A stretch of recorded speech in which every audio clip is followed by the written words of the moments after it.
Hey guys, Romie Reviews here. Please like, comment, subscribe. This is my review for the haves and the have-nots. We're going to call this Season 6, even though some of you think it's Season 5, Episode 16.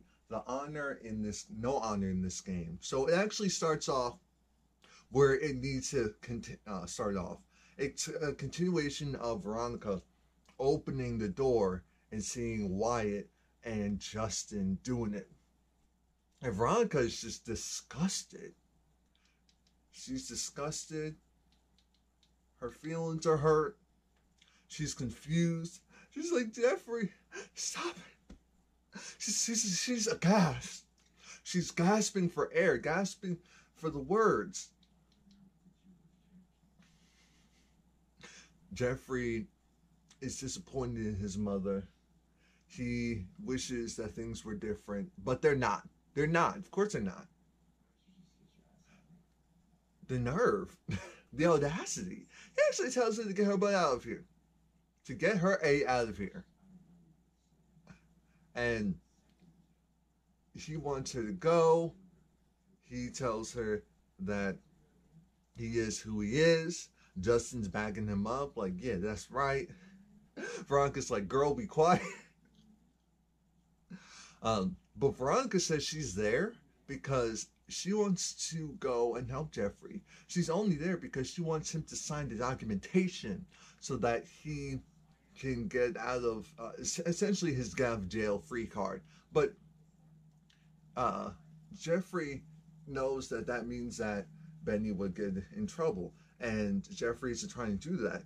Jeffrey's finally standing up for himself, would rather be free than allow Veronica to continue to control him. And I'm thinking, it's about darn time. Veronica's still hurt because she feels like this is a choice. You're doing this on purpose. You're killing me on purpose. You're hurting me on purpose. And Jeffrey's trying to let her know that you're the one who did the damage. You're the reason why I am like this. Not gay, but just everything else. She is still hurt. She's still just confused. I came here out of the kindness of my heart. Of my heart. How dare that girl make you bold? How dare she? As in Justin. Yeah, but Veronica is hysterical because she's like, I can make you better. I can make you no longer a homosexual. As she says it. I know I'm not supposed to be laughing, but it's funny the way she says it. A homosexual. She has so much issue with it. She's like, the thing is that Jeffrey is so over it and so over his mom. He says, you know what? You're acting like you forgot that I'm the one that went and I stabbed you once. You don't think I'll do it again? And I'm looking at Jeffrey like, oh, okay, Jeffrey. Okay, Jeffrey, now we're doing a little bit too much now. Now we're doing a little bit too much. But that's when Veronica realizes he's gone. He's gone and there's nothing she can do.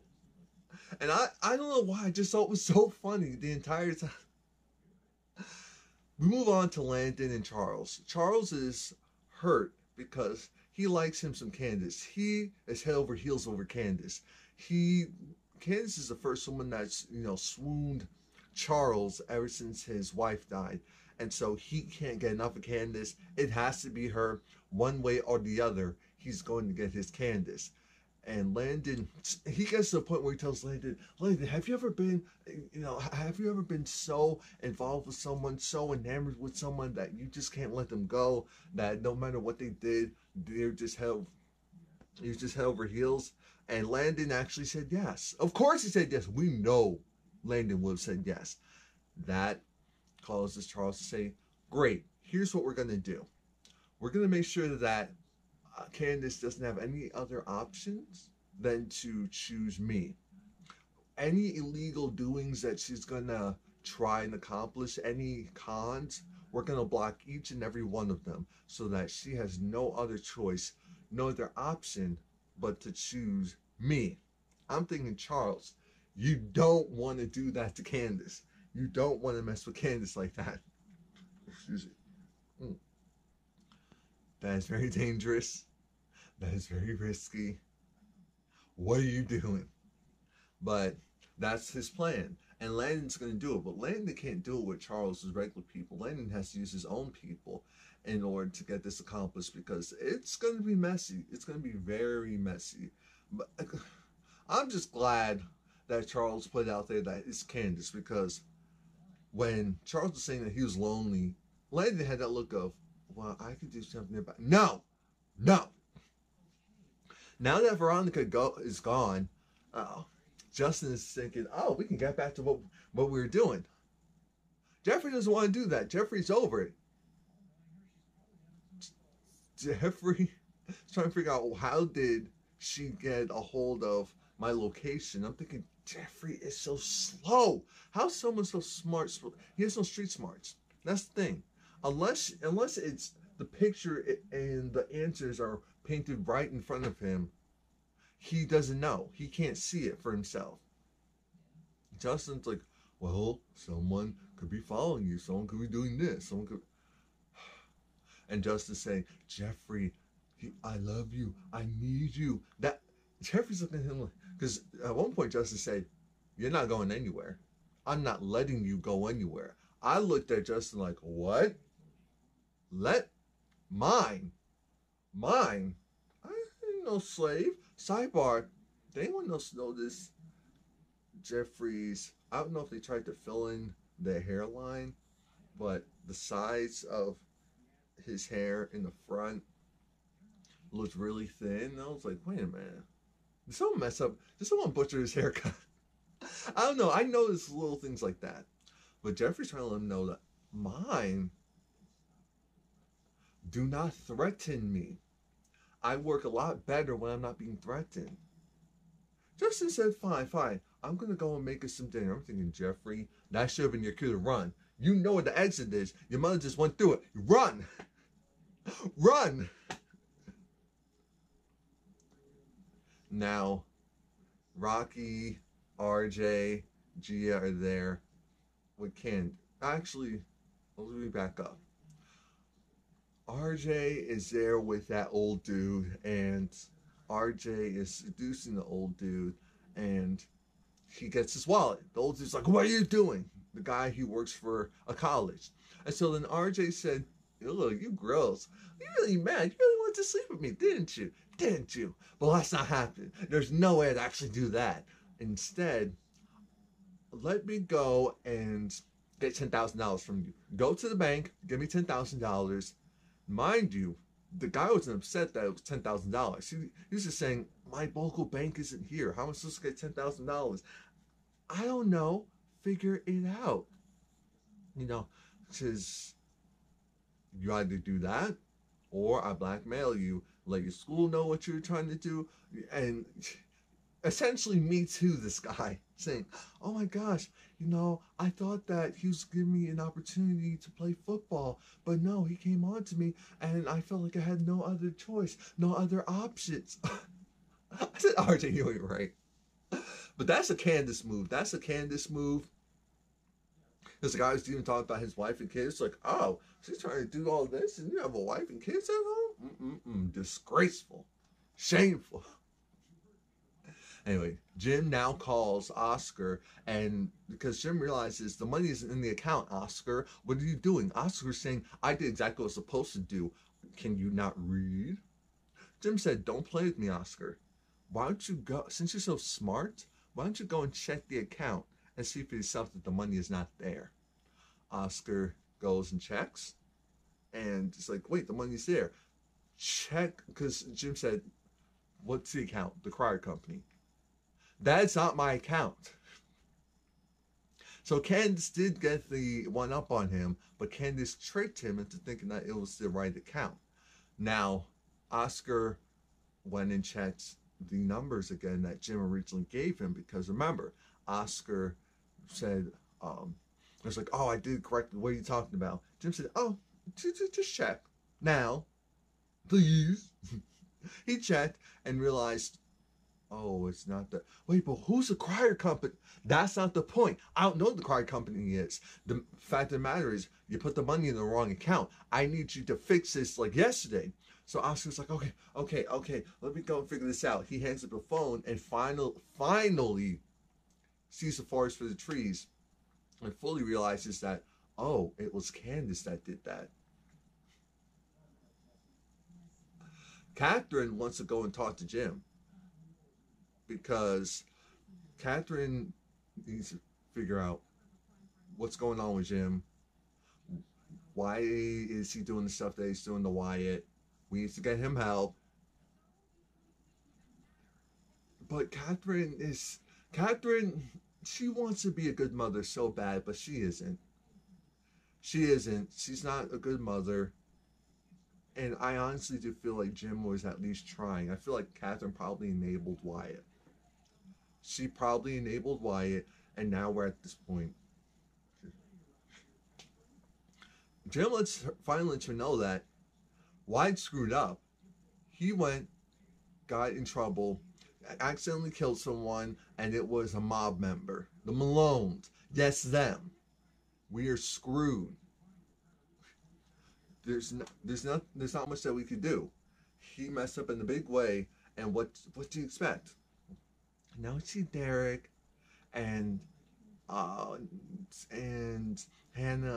at home. They're on a couch. They watch a movie, and they're having small chit chat. They start kissing. Here comes Benny. Because remember, Hannah is trying to take things slow. She's not trying to go and dip and dabble and do any of that mess. That is not Hannah's style, and she made it very clear to Derek. Derek said okay, reluctantly, but he still said okay, so that's what we're going to take it as. Okay. In comes D-blocker Benny. Benny comes in like, oh, who was that? Oh, yeah, hey, whatever. Hannah's telling Benny, oh, okay, Benny, here's the thing. You're worrying about me? What about the girl that you have upstairs? Worry about her. Worry about that situation. Why don't you go and do that for once? Benny's like, look, it's not even a big deal. That's not even a problem. I'm thinking, yes, it is. Knock, knock, knock. Remember, Candice is supposed to be coming. So Benny is trying to get rid of Hannah. This is my house. So she stands right there in that living room. Benny opens the door, and Candice said, oh, wait, are we alone? Where's Hannah? I'm right in here. So now Candice has to convince Benny to get Hannah to leave them alone. And after Hannah said, this is my house, I'm doing this, I'm doing that, why are you trying to hide from me? What type of con you trying to do now? She went and let them be because Hannah's just tired. Hannah's finally tired and over it.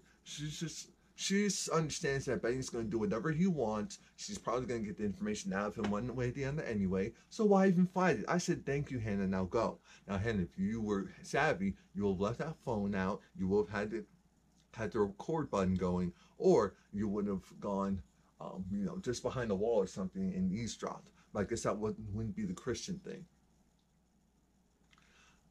Candice is trying to convince Benny that I need your help. I need you to hold some money. How much? Don't worry about how much. Just a little bit of money.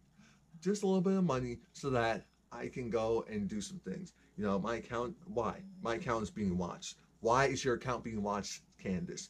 That's not the point. That's not what matters. What matters is I need your help. I need you to hold the money. Can you hold the money or not? Yes, I can hold the money. But why and how much? Look, I just need to, this is legit, Benny. This is legit.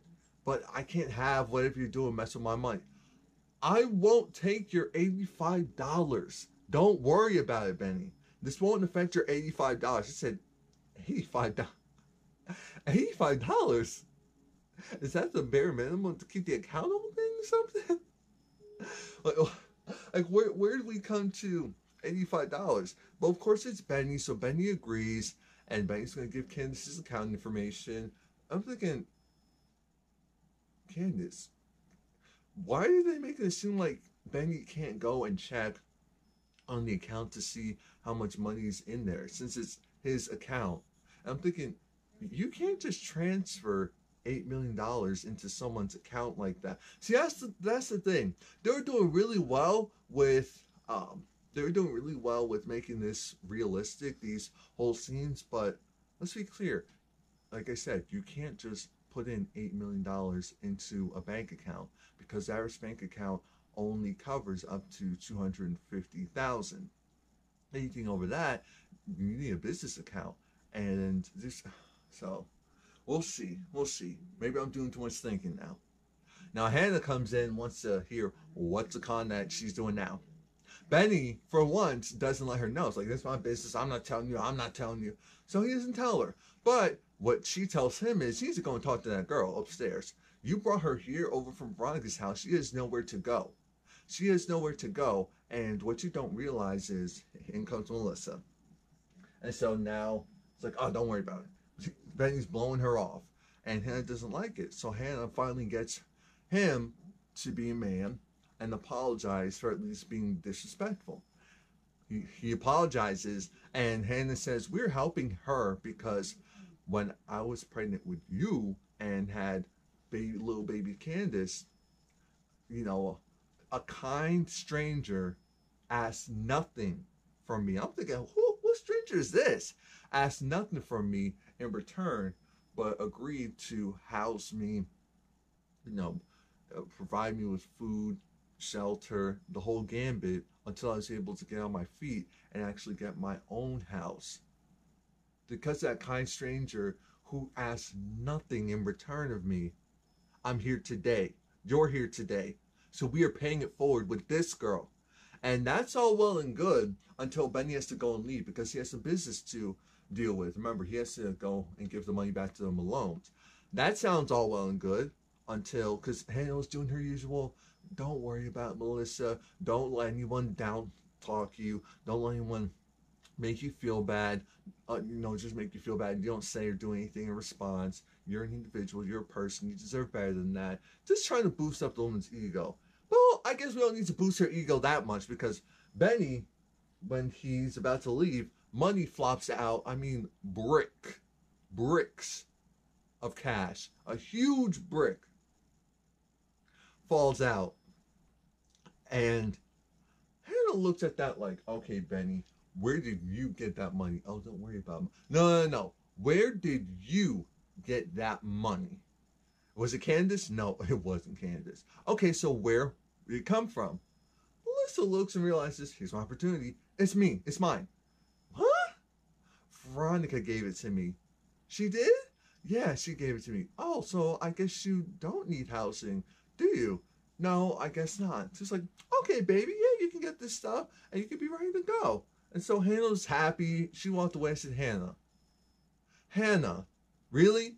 After all the lying that you've had to do with Candice and all that, you're telling me you couldn't see that she was clearly telling you one of the most generic lies in order to cover for Benny? But Hannah believes it. Once Hannah leaves, Melissa looked at Benny and said, oh, this money's mine. Benny said, no, it's not. I don't care if you're pregnant or not. We're about to tussle over this money. He said, no, I'm kidding. Here you go. She said, okay, thanks. And so she said, you know what? I guess you can go and, because Benny said, look, tomorrow we'll go and find you a new place to live. And she said, well, I guess you can afford it, Big Dad. I said, no. He can't, but okay. And Melissa feels happy. That was useful. Smile. Helped him out. I'm thinking, well, we'll see if that helps you in return. Wyatt is freaking out. He's freaking out because he's trying to figure out how he lost his money. Knock. In comes Catherine. And Catherine is about to get her feelings hurt in 5, 4, 3, 2. Why? Where's my money? Your father took it. How did he take all the money?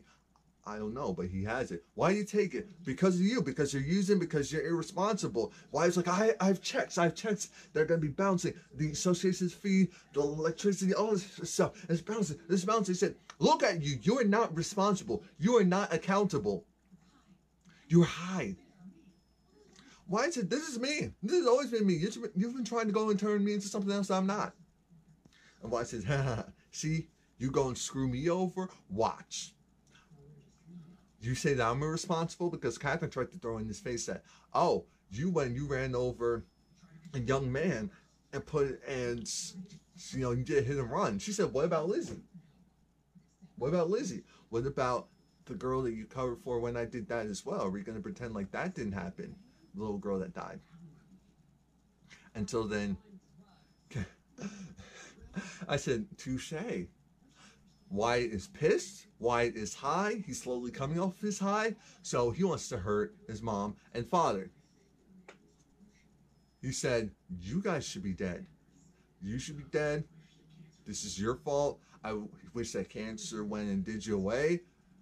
Catherine was shook on many levels because she said, first off, how did you know I was having that issue? I was dealing with that. He said, I actually know a lot more things than you realize. A lot more things than you realize. And that alone made me feel like, uh-oh. What stuff does Wyatt actually know that he can use against his parents? Because he's saying, look, I'm either going to put you in jail or I'm going to kill you guys. I'm going to put you in jail or bury you. I mean, I knew you had cancer and I didn't do anything about it. I didn't help you out. I didn't show you love and compassion because I don't care about you. I don't love you. You weren't a good parent. You guys weren't good parents. You guys are trash. You guys are evil. You guys were manipulative. And Catherine's like, I'm just trying to save my only living child. It's just like, essentially, I wish it was you that died instead of Amanda. Maybe we're just all better off being dead. And Kat said, you're not doing that. Let's not do that today. But after the cancer thing, and after saying, stay here, because Wyatt even said, why don't you stay here? Stay here and see what happens, see if you live or not, or you can go. I'm thinking Wyatt he's coming off that high fast, Catherine. You better tootsie out of there. As soon as the cancer thing came out, though, Catherine was done. She was a gasp and picked up her purse and left. Who wouldn't? Because that was hurtful. Now, Candice brings Gia, Rocky, RJ over. They're all giggling, laughing, trying to figure out why they're there. Candice says she's done. She's done. She's out of the game. And they're all trying to figure out, so what are we going to do? Rocky realizes, oh, it says score that you got. Yeah, it was good. I'm done. I'm mad of it. But what are we supposed to do? You're the one that took all this stuff to the next level. Candice essentially told Gia, look after